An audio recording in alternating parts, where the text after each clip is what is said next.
Hi, I'm Nigel Saunders. Welcome back to part 2 of bonsai updates and more 3D printing. In part 1 of this video, I left off with this pot. I was finishing the outside, and now it's time to paint it to try and make it look like a ceramic pot. I've also been doing some more 3D printing. This is my largest pot I've made so far. It's designed to look like a large marble tray landscape pot. I printed a new table. This was all in one piece, so no gluing required. It just came right out of the 3D printer like this. I have to carve away some flashing in the feet that I added for structural support. I'll start today's video by painting my medium-sized oval bonsai pot. While the layers of paint are drying on the bonsai pots, I'll be doing updates on all my bonsai trees, bringing them in and doing some light pruning and that kind of thing. So all this coming up in the Bonsai Zone. I've got some red oxide primer, and that'll be my first coat on this black plastic pot. Alright, I'll get the primer opened up. There we go. So that'll be a nice kind of base color for our clay pot. Now we'll get out a brush.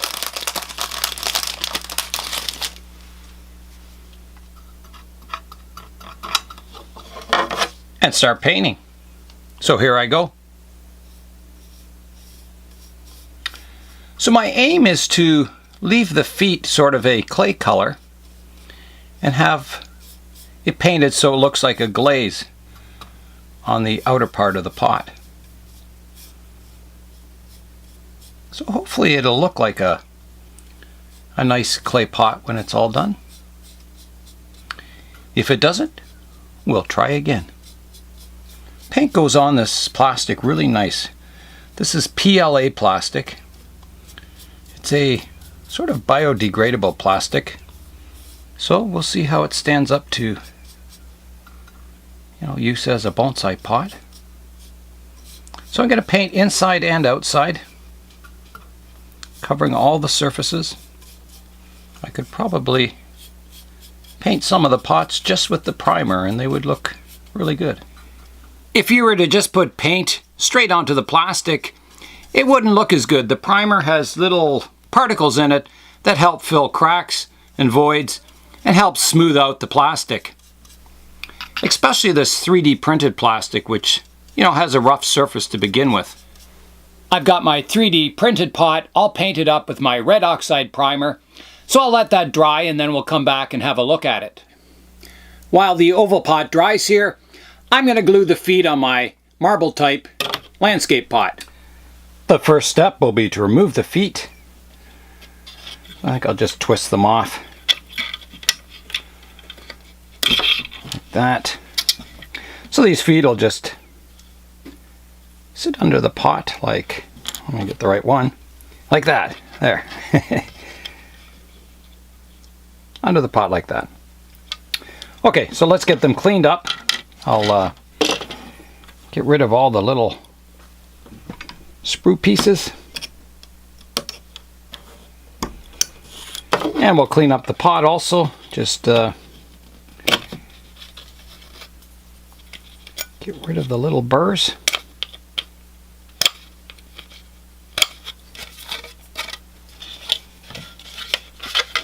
Looking good. I did get a little bit of curling on the corners of this pot. So when I glue the feet on, there's going to be a slight gap in there that I'll have to fill with some body filler. So I'll glue the feet on first. There's enough flat surface area to glue them on, and then I'll go in and file them and fill them and make them look really nice. Okay, here I go with the gluing. We'll start with foot number 1. Make sure we get it lined up properly here. That looks good. Here goes our last foot. Let's line it up.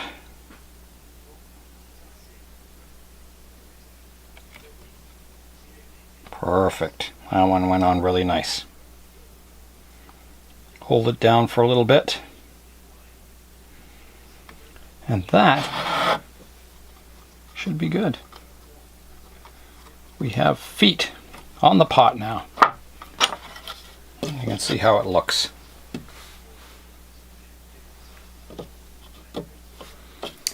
It's time now for my first update. It'll be my holiday cactus. In the last video on this plant, I gave it a hedge type canopy pruning, just brutally cutting through all the foliage to get it down to size. The hedge type pruning was a bit of an experiment to see what would happen to the plant when I cut the canopy back, cutting through leaves, and I'm glad I did it. You can see in this area, I cut halfway through the leaf and I got a new branch coming off to the side. So I think at the base of each of these little indentations is a bud that is a potential new branch. When I come to prune this plant next, I'm going to put this theory to the test. I'm going to prune it just above these two little leaf notches, maybe to about here, and hopefully I'll get a branch coming out each side. So this will allow me to get a more compact branch structure to this holiday cactus. I won't be doing any pruning for a while. It's just starting to develop its flower buds. You can see one on the end here, and there's one growing up here. So I'll let the plant flower, and then I'll give it a hard prune using that new theory of cutting the leaves in half and trying to get a more compact branch structure. At the base of the tree, the trunk is slowly healing. I mentioned before that a mouse turned this trunk into like an apple core. It ate almost all the way around the trunk. But the tree survived and it's healing over. I don't know if it'll ever match the thickness of the upper part of the trunk, but we'll see what happens. We'll just keep letting it grow and see if that develops. If not, I may have to cut the trunk off higher up and try and grow new roots all the way around. So that's the first update today, my holiday cactus.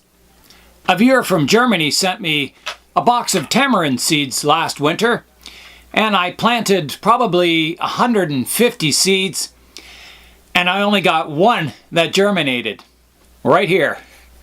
I won't be doing any work to the tree yet, but later on in the winter I will. I'll be repotting it, giving it its first root pruning, and I'll just keep letting it grow for the next summer to build up strength and vigor. It was a little disappointing getting one tree germinate out of 150 seeds, but I am grateful that I got one to germinate. Tamarinds grow fairly easy from cuttings, so once this tree gets a little stronger and larger, I can start taking cuttings off it and propagate it to get more trees that way. Here's a shot of the pot with its primer on. So it's all ready for its first coat of paint. I'm going to try and get a crackle type finish on this pot. So I've got to put down a base color and then another color that goes over top. And I want those two colors to kind of tone with each other. I've got my two colors picked out for the pot. I've got a sort of a greenish duck egg gray color here and an olive drab. So these colors should go with most trees. I think I'm going to paint the green color on first as my base coat and then go with the gray over top, and then I can flake away the gray to reveal more green if I want it more of a green color, which I think I will. I'll try and fade it from sort of dark green to gray towards the bottom of the pot. So the green color will just go around the outside of the pot. I won't be painting on the inside, and I won't be painting the feet underneath. So let's get our bottle opened up and start painting. So when I get to the bottom here, I don't want it to look like I'm feathering the brush. I want to drab it like this so it looks like glaze that's run down. So it'll give me a nice edge. And if I get a few drips of paint, that'll look even better.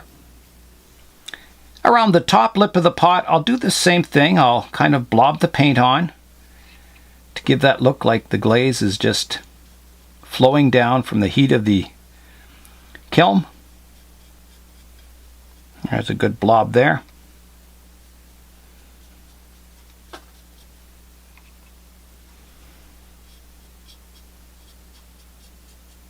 Another good blob there. These will just be little touches that kind of add a bit of realism to the pot. Okay, I think that looks pretty good. Got enough drips to look kind of convincing. Just make sure my edges are all good. While the pot's drying, it's time for another update. This update is something I never thought I'd hear myself say. It's it's becoming one of my favorite landscapes or forests. It's my yucca forest. So let's have a look at it. Here's my yucca forest today. I put this forest together this summer, so it hasn't even been a year in this pot. And let's go in and have a look at the details. All the trees that I planted and even the cuttings have all come out into leaf now.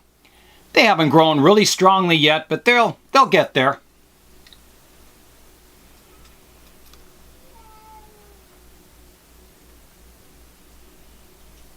The roots have really grown from the trees. You can see some of these surface roots going across the sand. Another one here. There's a lot of roots coming off the main tree that are growing up into the air and back into the soil. Yeah, so a lot of good surface roots forming. There's also a lot of aerial roots coming from the tree. You can see this one grows down around the trunk and wraps around here. So they look quite unique. The forest reminds me of some trees you'd see on a far-off alien planet. I'm really pleased with how this forest is developing, and I'm looking forward to seeing it 10, 20 years from now. Should be quite a sight. So that's a look at the yucca forest. I'll be pruning some of the more vigorous branches mid-summer, but for now I'll just let the trees grow. My next update is an update to my update. In part 1 of this video, I showed you my first royal oak seedling growing, and now look at it. I've got 1, 2, 3, 4, 5, 6, 7, 8, and 9. At least 9 growing now. So here they are. They're getting all kinds of little leaves on them. And most of the seeds I planted are splitting open and sprouting. I think basically all of them did, actually. I've also planted some locust seeds in this pot, so I'll look for those. They'll be coming up soon too, I think. There's a close-up of one of the trees just sprouting now. You can see the shells split open, the tops come out, and the roots going down into the soil. Here's a shot of one of the seeds that's just splitting open, and it'll be popping its leaves up fairly soon. So I'm really excited to get my royal oaks growing. I think they're going to make a really nice bonsai. The next tree I'll be updating is my plumeria bonsai. It grew really well this summer, had lots of leaves on it, and now it's starting to go dormant in the winter, and the leaves are slowly falling off one by one. So it's a good time to prune it. Here's a close-up of the growing tip. So you can see it's put on about that much growth this year. You can see the old bark ends about here, and this is all fresh new green growth. So it almost doubled in size in one season. I'm not growing this plumeria to flower anytime in the near future. I'm just going to prune it for structure, creating a tree-like form with it, and then the icing on the cake will be letting it flower someday far in the future. By pruning the top of the plumeria down shorter, I'll get sub-branching coming off around my cut point. So I have to decide a height to cut this down to. The plumeria, when grown as a bonsai, will never get fine branching, or probably never get small leaves. But I can still grow it in a tree-like structure. So I'm going to let it grow each year and cut it back, and then let it grow again, and I'll slowly get more branching, and the trunk will get thicker and thicker every year. Root pruning will help to get my trunk flare as the trunk flows down and blends into the root base. I've never pruned a plumeria before, so this will be a first time for me. So I'm going to go, here's about where the new growth starts. So I'm going to go back into the older wood a little bit, and I'm going to prune it right here. So here I go. I'll plant the cutting and hopefully I'll get 2 plumeria plants. I'll plant my plumeria cutting in this little bonsai pot. I'll fill it with bonsai soil and keep it fairly dry for the winter, and we'll see what happens. I'll put a base layer of soil in the bonsai pot, and then we'll plant the cutting and fill it up. It'll be interesting to see if I get branches on my original plumeria, and we'll see how the cutting does. In the movie Avatar, they have giant trees that are called home trees, or collateral trees in the movie. They have these large flat canopies and a giant buttress base that supports the upper canopy. And I've always wanted to create one of these as a bonsai. Over the past year, I've started lots of trees with the intention to make them into the Avatar home trees. And I've kind of narrowed my choice down to one tree now that I'm going to develop in that style. So let's get rid of our hologram here and replace it with the real tree. So here's my tree, one of the ficus sisters, that I'm going to develop as my Avatar tree. I think the ficus sister plane has a nice base, looks very similar to the tree in Avatar, and I'll have the ability to get aerial roots, and it'll grow nice and thick. I think it'll be a good tree for this project. In the last video on this tree, I left all these lower branches as options in case I wanted to develop them further in future. Now that I've decided to make this my Avatar home tree or collateral tree, I'm going to remove all those lower branches because I just want my trunk to go up into the canopy. So here I go. I'm going to try and get a nice flush cut. We'll just come in and remove all these lower branches.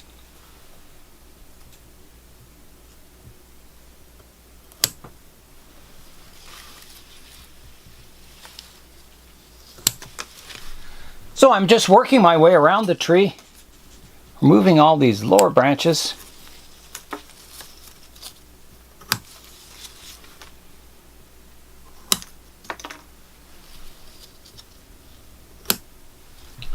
And I think my last lower branch anyway will take off here, like that. So in the movie, the home tree comes up to a single trunk coming up here. And I've got it dividing into 2 and then 2 again. So my collateral tree will be a little different than the one in the movie, but it'll have that same style and look and feel to it. I'm going to prune off some of the branches in the upper canopy too. I'm going to keep all the ones up top, but the ones that are down here in the shade will get removed. That one. This one. This one, and this one. So it'll be basically a flat top style when it's all done, which will be never.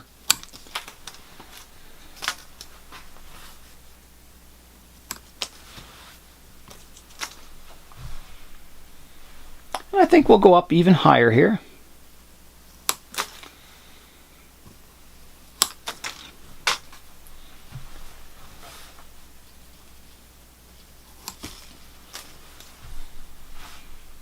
That's looking pretty good there, I think. I'll just remove this inner branch here. There's a look at the tree now. I'm going to keep a lot of the foliage on the upper canopy just to keep the vigor through the winter. And then come spring, we'll do a more detailed pruning to get that flat top look.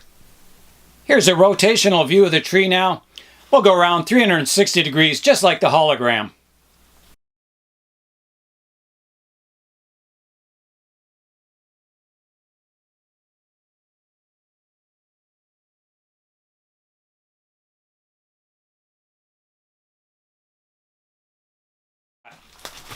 So lots of work to go on the tree, but we'll get there someday. It should be lots of fun developing an Avatar tree. I'm really looking forward to working on this tree in the future.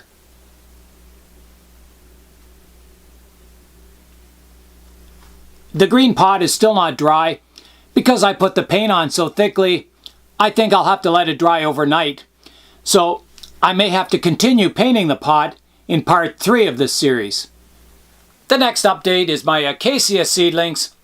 In the last video with these trees, I chopped the tops off them after letting them grow really long, and now all the foliage is starting to come back in.